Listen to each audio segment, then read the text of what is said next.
सुप्रभात बच्चों, आज हम आपकी संचयन पुस्तक शुरू करने जा रहे हैं, जिसके अंतर्गत हम पाठ 2 स्मृति शुरू करेंगे। पाठ 1 गिल्लू हम पहले कर चुके हैं। ठीक है, तो अब हम स्मृति शुरू करने जा रहे हैं, जिसमें कि जो लेखक हैं श्री राम शर्मा जी, उन्हें कोई पुरानी घटना याद आ जाती है। जैसे कि इस पाठ का नाम है स्मृति। स्मृति माने कि कोई पुरानी याद आना, किसी पुरानी घटना का याद आना। तो हम शुरू करते हैं इस पाठ को। तो प्रस्तुत पाठ में बेटा जो लेखक है वो कहता है कि सन 1908 ईस्वी की बात है। दिसंबर का आखिर या जनवरी का प्रारंभ होगा। चिल्ला जाड़ा पड़ रहा था, यानी कि तेज़ जो है ठंड पड़ रही थी। 2-4 दिन पूर्व कुछ बूंदाबांदी हो गई थी, इसलिए शीत भयंकरता और भी शीत की जो भयंकरता यानी ठंड जो है वो ज़बरदस्त पड़ने लग गई थी। तो सायंकाल के 3:30 या 4 बजे होंगे, यानी कि शाम को 3:30 या 4 बजे की बात है। जो लेखक है बेटा वो अपने छोटे भाई के साथ झरबेरी के बेर तोड़कर खा रहा था कि गाँव में इसकी तरफ से एक व्यक्ति ने उसको पुकारा और कहा कि भाई तुम्हारा जो बड़ा भाई है वो तुम्हें बुला रहा है, तो तुम ज़रा जल्दी से भागकर अपने घर की तरफ को जाओ। तो जो लेखक है वो सोचता है कि पता नहीं बड़े भाई साहब मुझे क्यों बुला रहे हैं, हमें क्यों बुला रहे हैं घर पे, और किसी ने कोई हमारी शिकायत तो नहीं कर दी घर जाकर। तो वो ये सोचते हैं और एक मन में डर उनके बैठ जाता है कि कहीं घर जाकर कोई मार ना पड़ जाए हमें, या कौन सा कसूर हुआ है हमसे। ये डर में वो लोग वहाँ से बेरी के बेर खा रहे थे ना जहाँ पर, वहाँ से चल पड़ते हैं अपने घर की तरफ को। और पूरे रास्ता जो है वो सोचते जाते हैं कि ऐसी क्या बात हो गई जो बड़े भाई साहब ने ऐसे संदेशा देकर बुलवाया है। तो जैसे ही वो कहते हैं कि हम घर में एंटर किया, घर में दाखिल हुए, तो हमने देखा जो बड़े भाई साहब हैं वो पत्र लिख रहे थे। तो उनको पत्र लिखता देख पाया तो पिटने का जो भय था यानी डर था वो दूर हो गया। हमें देखकर बड़े भाई साहब ने कहा कि भाई मैंने ये 2 चिट्ठियाँ लिखी हैं और तुम ना मक्खनपुर के डाकखाने में जाकर इनको डाल आओ, ताकि ये शाम की डाक से चिट्ठियाँ निकल जाएँ। तो अब बहुत ज़्यादा सर्दी का टाइम था, जाड़े के दिन थे, तो और तिस पर हवा के प्रकोप से कपकपी चढ़ रही थी, यानी कि जो एक तो ठंड पड़ रही है, ऊपर से हवा चल रही है, तो और भी ज़्यादा ठंड पड़ जाती है ना, और भी ज़्यादा ठंड लगती है। तो लेखक कहता है कि भाई इतनी ज़्यादा ठंड लग रही थी कि जो कपकपी चढ़ गई थी, ठंड की वजह से जो है वो कपकपी चढ़ गई थी, कपकपी चढ़ रही थी, यानी कि बहुत ज़्यादा ठंड लग रही थी। और जो ठंड है वो मज्जा तक ठिठुरा रही थी, कि जो रीढ़ की हड्डी है उसके अंदर एक लिक्विड होता है बेटा कि वो भी ठंडा पड़ रहा था। ठीक है, रीढ़ की हड्डी के भीतर मुलायम पदार्थ होता है जिसे कि बोन मैरो कहते हैं, वो भी सुन्न पड़ जाता है, वो जम जाता है, इतनी ठंड थी। तो हमने कानों को धोती से बांध लिया और माँ ने बुझाने के लिए थोड़े से चने जो हैं धोती में बांध दिए। यानी कि दोनों भाइयों को इतनी ठंड लग रही थी कि उन्होंने अपने सर पर एक धोती बांध ली, जिससे कि सर भी ढक गया और कान भी ढक गए। और उनकी माँ ने रास्ते में खाने के लिए उनको जो चने हैं वो भून कर दे दिए थे कि तुम दूर तक जाओगे मक्खनपुर के डाकखाने में, तो रास्ते में जो है चने खाते हुए चले जाना दोनों भाई। तो हम दोनों भाई अपना अपना डंडा लेकर घर से निकल पड़े। उस समय उस बबूल के डंडे से जितना मोह था उतना उस उम्र में राइफल से नहीं था, और मेरा डंडा अनेक सांपों के लिए नारायण वाहन हो चुका था।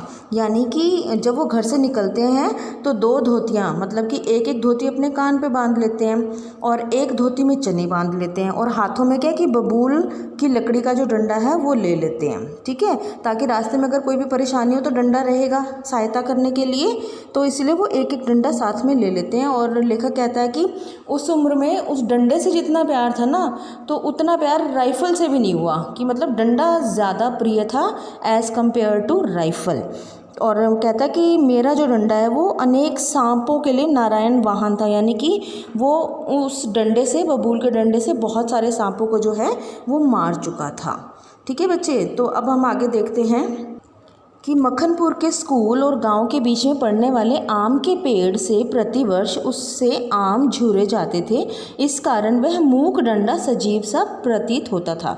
यानी कि जब मक्खनपुर के डाकखाने में तो वो जा ही रहे थे, और डाकखाने के पास जो स्कूल था, यानी कि जब स्कूल जाते समय रास्ते में उनको क्या कि एक आम का पेड़ मिलता था, और वो जो उस बबूल के डंडे से है वो आम को तोड़ने की कोशिश करते थे। यानी कि झूरे मतलब कि तोड़ना, ठीक है। तो उस डंडे की सहायता से वो बच्चे जो हैं आम के वृक्ष से आम को तोड़ा करते थे। इसी कारण वह मूक डंडा सजीव सा प्रतीत होता था, यानी कि इसीलिए उनको वो जो डंडा है चुप रहता था, परंतु उसको वो मतलब लिविंग थिंग जो होती है ना, सजीव सा लिविंग थिंग की तरह लगता था कि भैया हमें आम तोड़ कर देता है, ठीक है। प्रसन्न वदन हम दोनों मक्खनपुर की ओर तेजी से बढ़ने लगे, यानी कि खुशी हमारे चेहरे पे थी। प्रसन्न वदन यानी कि प्रसन्न चेहरे के साथ हम मक्खनपुर की तरफ तेजी से बढ़ने लगे। चिट्ठियों को मैंने टोपी में रख लिया था क्योंकि कुर्ते में जेब नहीं थी, यानी कि जो सिर पे उन्होंने धोती लपेटी थी, टोपी के ऊपर सिर पे धोती लपेटी थी, तो उस टोपी के अंदर उन्होंने चिट्ठियों को रख लिया क्योंकि उनके कुर्ते में जो है बेटा वो जेब नहीं थी। हम दोनों उछलते कूदते एक ही सांस में गांव से 4 फर्लांग दूर उस कुएं के पास आ गए जिसमें एक अति भयंकर काला सांप पड़ा हुआ था। यानी कि जैसे वो गांव से निकले बेटा तो रास्ते में उनको एक कुआं मिला जिसके अंदर एक बड़ा भारी मोटा सा काला सांप पड़ा हुआ था। कुआं कच्चा था और 24 हाथ गहरा था, सिर्फ 24 हाथ गहरा था। उसमें पानी ना था, सूखा हुआ कुआं था। उसमें न जाने सांप कैसे गिर गया था। कारण कुछ भी हो हमारा, उसके कुएं में होने का ज्ञान केवल 2-3 महीने, मतलब कि जो उसमें सांप पड़ा था, इन बच्चों को जो है जो स्कूल में जाते थे मक्खनपुर, तो इन बच्चों को ये 2-3 महीने पहले ही पता चला था कि भाई इस जो कच्चा कुआं है वहाँ पर एक सांप पड़ा हुआ है, ठीक है। तो जो बच्चे नटखट होते हैं, मक्खनपुर पढ़ने जाने वाली हमारी टोली पूरी वानर टोली थी, यानी कि बहुत शरारती बच्चे थे जो ये मक्खनपुर पढ़ने जाते थे। एक दिन हम लोग स्कूल से लौट रहे थे कि हमको कुएं में उझकने की सूझी, और वो ये है कि बच्चा है कई बार चलता है, छेड़खानी करते हुए चलता है, तो ये भी कहते हैं कि हम एक बार स्कूल जा रहे थे तो हमने सोचा चलो क्यों ना इस कुएं में झाँक कर देखें कि इसमें क्या है। सबसे पहले उझकने वाला मैं ही था। कुएं में झाँक कर एक ढेला फेंका कि उसकी आवाज़ कैसी होती है। उसके सुनने के बाद अपनी बोली को प्रतिध्वनि सुनने की इच्छा हुई, यानी कि उनको पता था कि यहाँ पे सांप है, लेकिन फिर भी एक दिन उनकी इच्छा हुई कि चलो क्यों ना झांक कर देखें भी सांप कैसा है या उसकी आवाज़ कैसी आती है। तो इन्होंने क्या किया, झांका और फिर एक जो ढेला है या एक डला जिसे कहते हैं या कोई भी स्टोन, कोई पत्थर उठाकर कुएं में फेंका और वो सांप को लगा, और सांप ने जो अपनी आवाज़ निकाली होगी उस समय पुस्कार कर आवाज़ निकाली, तो ये उस आवाज़ को सुनने के चक्कर में आते जाते उस कुएं में जो है ढेला फेंकते थे। और फिर उसके बाद जैसे इको साउंड होती है ना, वही खाली कुआं था तो प्रतिध्वनि सुनने की इच्छा हुई, किसी शब्द के उपरांत सुनने वाली उसी से उत्पन्न गूंज, यानी कि इको साउंड जो होती है ना बेटा, वो कि खाली कुएं में जब ये कुछ भी बोलते थे तो वो आवाज़ गूंज कर इन तक वापस आती थी। तो कुएं में ज्यों ही ढेला गिरा त्यों ही फुसकार कर सुनाई पड़ी। कुएं के किनारे खड़े हुए हम सब बालक पहले तो उस फुसकार से ऐसे चकित हो गए जैसे किलोले करता हुआ मृग समूह अति समीप के कुत्ते की भौंक से चकित हो जाता है, ठीक है। यानी कि जब उन्होंने पहली बार उस सांप की आवाज़ सुनी ढेला फेंकने पर, तो वो सब लोग मतलब हैरान हो गए कि वाकई जो सांप की आवाज़ कैसी होती है, ठीक है। और फिर वो कहता है कि हमें ऐसा लगा कि जैसे कोई जो हिरन है वो खेलता कूदता घूम रहा है, और जब कोई कुत्ते उसके ऊपर भौंकते हैं ना तो वो कैसे एकदम चकित हो जाता है और भाग जाता है। तो उनको ऐसे ही लगा कि पत्थर मारने से भी जो सांप है वो एकदम हैरान हो गया और उसने एकदम ज़ोर से आवाज़ निकाली, ठीक है। उसके उपरांत सभी ने उछल कर एक एक ढेला फेंका और कुएं से आने वाली क्रोधपूर्ण फुसकार पर कह लगाए, मतलब कि सब बच्चों ने पत्थर फेंक कर मज़े लिए, सांप को डराया, उसकी आवाज़ सुनी और मज़े किए बहुत ज़्यादा। तो गांव से मक्खनपुर जाते और मक्खनपुर से लौटते समय प्रायः प्रतिदिन ही कुएं में ढेला डाले जाते थे। मैं तो आगे भाग कर आ जाता था और टोपी को एक हाथ से पकड़कर दूसरे हाथ से ढेला फेंकता था। यह रोज़ाना की आदत सी हो गई थी। सांप से फुसकार करवा लेना मैं उस समय बड़ा काम समझता था, इसीलिए जैसे ही हम दोनों उस कुएं की ओर से निकले, कुएं में ढेला फेंककर फुसकार सुनने की प्रवृत्ति जागृत होगी। अब बच्चे हैं, बच्चों का क्या होता है कि जैसे वो लोग अब चिट्ठियाँ लेके जा रहे हैं मक्खनपुर डाकखाने में, परंतु ये क्या है कि जैसे वो कुएं के पास से जाते हैं तो उनको फिर से एक बार इच्छा होती है कि क्यों ना हम एक बार इस कुएं में जा तो रही हैं तो एक ढेला फेंक कर सांप की आवाज़ सुनते चलें, ठीक है। तो उन दोनों के मन में ये जो इच्छा है फिर से जागृत हो गई, यानी कि जाग गई कि हम कुएं में एक ढेला फेंक कर क्यों ना सांप की आवाज़ सुनते हुए चलते हैं, जाना तो है ही हमने। मैं कुएं की ओर बढ़ा और छोटा भाई मेरे पीछे ऐसे हो लिया जैसे मृग शावक के पीछे छोटा मृग शावक हो लेता है। यानी कि छोटा भाई जो है वो बिल्कुल मेरे पीछे पीछे मेरा पल्लू पकड़कर, यूँ कह सकते हो कि पल्लू पकड़कर चल रहा था, कि जैसे एक बड़े हिरन के पीछे छोटा हिरन चल देता ना, वैसे ही। कुएं के किनारे से एक ढेला उठाया और उछलकर एक हाथ से टोपी उतारते हुए सांप पर ढेला गिरा दिया, पर मुझ पर तो बिजली सी गिर पड़ी। सांप ने फुसकार मारी या नहीं, ढेला उसे लगा या नहीं, यह बात अब तक स्मरण नहीं। टोपी के हाथ में लेते ही तीनों चिट्ठियां चक्कर काटती हुई कुएं में जा गिरी। अकस्मात जैसे घास चरते हुए हिरन की आत्मा गोली से हत होने पर निकल जाती है और वह तड़पता रहता है, उसी भांति वे चिट्ठियां क्या टोपी से निकल गई, मेरी तो जान ही निकल गई। यानी कि जैसे बेटा उसने जो है वो ढेला मारने के लिए थोड़ा सा पीछे गया और फिर भागकर उसने सोचा कि मैं ढेला जोर से मारूंगा, तो भागकर आया और जैसे उसने ढेला कुएं में डाला तो जो उसकी टोपी थी वो भी हवा में उड़ गई और वो जो चिट्ठियां टोपी के अंदर थी वो फटाफट जो चिट्ठियां तीनों की तीनों वो कुएं में जाकर गिर गई। और जैसे वो चिट्ठियां कुएं में गिरी तो लेखक कहता है कि भाई मेरे ऊपर तो जैसे बिजली सी गिर गई एकदम से, या फिर ऐसा फील हुआ जैसे कि एक हिरन जो है घास चर रहा है और उसको अचानक से कोई गोली मार दे तो वो एकदम से मर जाता है, फिर वो तड़पता रहता है थोड़ा थोड़ा या फिर एकदम अचानक मर जाता है। तो मेरे को भी कहता है वैसे ही महसूस हुआ कि जैसे मेरी जान जो है निकल गई। उन चिट्ठियों के गिरते ही मुझे ऐसा लगा मेरी जान निकल गई। तो उनके गिरते ही मैंने उनको पकड़ने के लिए एक झपट्टा भी मारा, ठीक वैसे जैसे घायल शेर शिकारी को पेड़ पर चढ़ते देखकर उस पर हमला करता है, पर वो तो पहुंच से बाहर हो चुकी थी। ठीक है, उनको पकड़ने की घबराहट में मैं स्वयं झटके के कारण कुएं में गिर गया होता। ठीक है, कई बार ऐसे हड़बड़ाहट में होता है ना कि चिट्ठियाँ पकड़ने के लिए एकदम भागो और पता ही ना चले हमारा ही पैर ऐसे स्लिप हो जाए कि हम धड़ाम से जो है कुएं के अंदर जाकर गिर जाएं।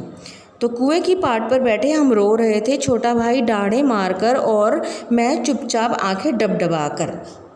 यानी कि जब चिट्ठियाँ गिर गई तो दोनों भाई जो है वो कुएं के किनारे पर बैठकर रोने लगे। छोटा भाई जो है वो चिल्ला चिल्ला कर चीखे मार के रोने लगा और मैं बस चुपचाप बैठकर डबडबाई आंखों से रोने लगा। पतीली में उफान आने से ढक्कन ऊपर उठ जाता है और पानी बाहर टपक जाता है। निराशा, पिटने के भय और उद्वेग से रोने का उफान आता था। पलकों के ढलकने भीतर भावों को रोकने का प्रयत्न करते पर कपोलों पर आंसू ढुलक ही जाते थे। ठीक है, माँ की गोद याद आती थी। जी चाहता था कि माँ आकर छाती से लगा ले और लाड प्यार से करके कह दे कि कोई बात नहीं, चिट्ठियाँ फिर लिख ली जाएंगी। यानी कि अभी ये लोग जो है वहाँ कुएं के किनारे पर बैठ के ऐसे सोच रहे हैं कि भाई मैं कैसे भी करके मुझे जो है ये चिट्ठियाँ निकालनी है, परंतु क्या कि पिटने का डर भी था कि बड़े भाई साहब को पता चलेगा तो वो मुझे मारेंगे भी। यानी कि बेचैनी भी हो रही है, उद्वेग यानी कि बेचैनी भी हो रही थी और पिटने का डर भी लग रहा था। और जैसे तैसे करके मतलब आंसुओं को रोकना चाह रहे थे, परंतु क्या आंसू फिर भी जो है पलकों से नीचे उतर कर गालों पर आकर ढुलक ही जाते थे। फिर ऐसे में क्या उनको अपनी माँ की बड़ी याद आई कि भाई काश मेरी माँ यहाँ पर होती ना अभी, तो कहती कोई बात नहीं बेटा, चिट्ठियाँ तो थी, दोबारा लिख लेंगे, तुम इतना घबरा क्यों रहे हो, तुम रो क्यों रहे हो। तो ऐसे समय में उनको माँ की याद आई। तबीयत करती थी कि कुएं में से बहुत सी मिट्टी डाल दी जाए और घर जाकर कह दिया जाए कि चिट्ठियाँ डाल आए। यानी कि एक प्लान उनके माइंड में ये भी चल रहा था कि वे इस कुएं को बहुत सारी इसमें मिट्टी डाल दें ताकि वो चिट्ठियाँ जो है नीचे दब जाएं और हम घर जाके अपने भाई को बोल देंगे कि भाई हम तो डाल आए, पता नहीं अब वो पहुँची हैं कि नहीं पहुँची हैं। मतलब कि झूठ बोलने का उनके मन में ख्याल आ गया। ठीक है, तो उस समय झूठ बोलना जानता ही नहीं, मतलब पर झूठ बोलना आता नहीं था तो कैसे झूठ बोलते। घर लौटकर सच बोलने पर रुई की तरह धुनाई होती और अगर सच बोल देते घर आकर तो रुई की तरह धुनाई होती। यानी कि जब भी हम जो रज़ाई है बेटा, क्विल्ट है, उसको फिल करवाते हैं तो पहले रुई को ना मतलब काता जाता है, रुई को एकदम फ्लफ़ी बनाया जाता है, तो उसको बहुत ज़ोर ज़ोर से पीटते हैं रुई को पहले। तो वो कहता है कि रुई की तरह धुनाई होती। मार के ख्याल से शरीर ही नहीं मन भी कांप जाता था। सच बोलकर पिटने के भावी भय और झूठ बोलकर चिट्ठियों के ना पहुंचने की जिम्मेदारी के बोझ से दबा मैं बैठा सिसक रहा था। इसी विचार में 15 मिनट हो आए। देर हो रही थी और उधर दिन का बुढ़ापा बढ़ता जा रहा था। कहीं भाग जाने को तबीयत करती थी, पर पिटने का भय और जिम्मेदारी की दुधारी तलवार कलेजे पर फिर रही थी। यानी कि अभी बैठे बैठे सिर्फ प्लानिंग चल रही है माइंड में, अभी सोच रहे हैं कि हम कैसे करें और क्या करें, अपने आप को कैसे बचाएं, क्योंकि डेफिनेटली मार तो हमें है पड़ेगी पड़ेगी। लेकिन फिर भी वो जो है कि अपने मन में भी विचार कर रहा है कि अब ये चिट्ठियाँ जो हैं अगर नहीं पहुँची तो तब भी बड़े भाई साहब को पता चल जाएगा, और अगर सच बता दिया तो तब भी मार पक्का पड़ेगी। तो इसी सोच विचार में जो लेखक कहता है कि 15 मिनट बीत गए, ठीक है, और धीरे धीरे दिन भी ढल रहा था, क्योंकि वो शाम के समय निकले थे कि 5 बजे से पहले पहले चिट्ठियाँ डाल देंगे तो चिट्ठियाँ डाक से निकल जाएंगी। तो अब सर्दियों में तो वैसे भी देखो बेटा जल्दी सूरज छिप जाता है और रात होने लगती है, तो वो कहते हैं कि उधर दिन का बुढ़ापा बढ़ता जा रहा था, मतलब दिन जो है वो ढलता जा रहा था, और ऐसा मन कर रहा था कि कहीं यहाँ से भाग जाएं, चले जाएं यहाँ से, और पिटने का डर भी था। परंतु क्या है कि दोनों तरफ से क्या 2 धार वाली तलवार लटकी हुई थी कि अगर चिट्ठियाँ समय से नहीं पहुँची जहाँ जानी थी तब भी पिटेंगे, और घर जाके सच बोल दिया तो तब भी पिटेंगे। तो इस प्रकार बेटा अभी जो लेखक है वो अभी कुएँ के जो किनारे पर बैठकर अभी सोच रहा है, अभी आइडियाज़ सोच रहा है कि भाई मैं इसका क्या समाधान करूँ या घर जाके क्या जवाब दूँगा, ठीक है। और अब देखते हैं कि उसको आगे क्या सूझता है। तो अभी हम इसको आगे जो अगला पेज है बेटा, अब हम इसको कल पढ़ेंगे, और इस पेज को आप अपनी पुस्तक से, जो हमने 2 पेज पढ़े हैं 3, इनको अपनी पुस्तक से एक बार फिर से रिवाइज़ करेंगे। धन्यवाद।